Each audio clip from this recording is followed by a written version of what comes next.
नमस्कार, मैं हूं आरजू अंसारी और आप देख रहे हैं राष्ट्रीय जगत विजन न्यूज। दिवंगत पंचायत शिक्षा कर्मी अनुकंपा संघ के बैनर तले राजधानी रायपुर में गुरुवार से महिलाएं अनुकंपा नियुक्ति की मांग को लेकर प्रदर्शन कर रही हैं।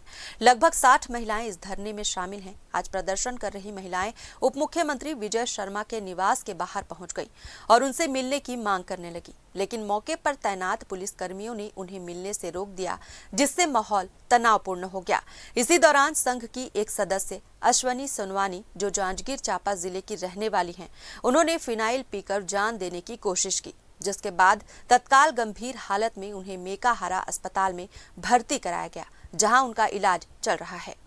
संघ की प्रदेश उपाध्यक्ष राजेश्वरी दुबे ने बताया कि गुरुवार को वे लोग शांतिपूर्ण ढंग से डिप्टी सीएम के बंगले के बाहर प्रदर्शन कर रहे थे, लेकिन पुलिस ने उन्हें जबरन गाड़ियों में बिठाकर नवा रायपुर के तूता धरना स्थल भेज दिया। आज महिलाएं दोबारा वापस पहुंची और डिप्टी सीएम से मिलने की कोशिश की, लेकिन पुलिस ने उन्हें फिर से रोक दिया।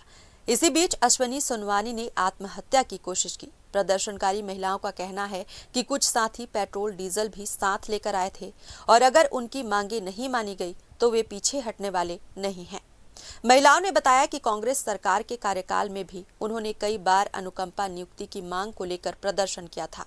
उस समय विपक्ष में रही भाजपा ने भरोसा दिलाया था कि सरकार बनने पर नियुक्ति दी जाएगी, लेकिन अब लगभग 2 साल बीत चुके हैं और अब तक उन्हें न्याय नहीं मिला है। वहीं इस घटना पर भाजपा के वरिष्ठ नेता गौरी शंकर श्रीवास का बयान सामने आया है। सुनिए उन्होंने क्या कहा। जो घटना घटित हुई है बहुत ही निंदनीय है, बहुत ही दुर्भाग्यजनक है। इसके पीछे कौन लोग हैं, किन लोगों ने उकसाया है, इसकी जांच की आवश्यकता है। जहां तक दिवंगत पंचायत शिक्षा कर्मी की माताओं का विषय है, इनकी प्रदेश अध्यक्ष माधुरी मृगे जी, शांति साहू जी, निर्मला जी, सभी से हमारी बैठक हो चुकी है। आने वाले समय में रोजगार को लेकर, नौकरी को लेकर सहमति बनी है। 27 लोगों को सरकारी नौकरी दिया जा चुका है, जैसा कि हमने वादा किया था। और भी जो लोग जिस श्रेणी के हैं उसके हिसाब से उनको रोजगार दिया जाएगा, नौकरी दिया जाएगा, जिसको लेकर सभी जिलों में उन्होंने आवेदन दिया है। ऐसे में ये कौन लोग हैं और इनको भड़काने वाले कौन लोग हैं, सरकार को क्या बदनाम करने की साजिश है, ये समस्त बातों की जांच की आवश्यकता है। मौजूदा जो स्थिति है इसमें इस प्रकार के प्रदर्शन की कहीं भी आवश्यकता नहीं थी, लेकिन जो घटना घटित हुई है और पूरे मामले को लेकर अभी भी हमारा लगातार लोगों से बातचीत चल रहा है।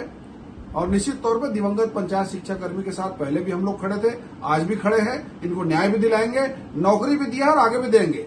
इसमें कहीं कोई किसी प्रकार के विश्वासघात वाली बात नहीं है। माननीय विष्णुदेव साय जी लगातार खुद इनसे संवाद करते हैं, खुद इनके प्रदेश अध्यक्ष जी, प्रांत अध्यक्ष जी, माननीय विष्णुदेव साय जी, विजय शर्मा जी से बात करते हैं। इसलिए ऐसे प्रदर्शन की आवश्यकता फिलहाल मालूम नहीं पड़ती है। फिलहाल इस खबर में बस इतना ही। देश प्रदेश की खबरों से अपडेटेड रहने के लिए हमारे चैनल को सब्सक्राइब करें और नए खबरों के नोटिफिकेशन के लिए बेल आइकॉन जरूर दबाएं। नमस्कार।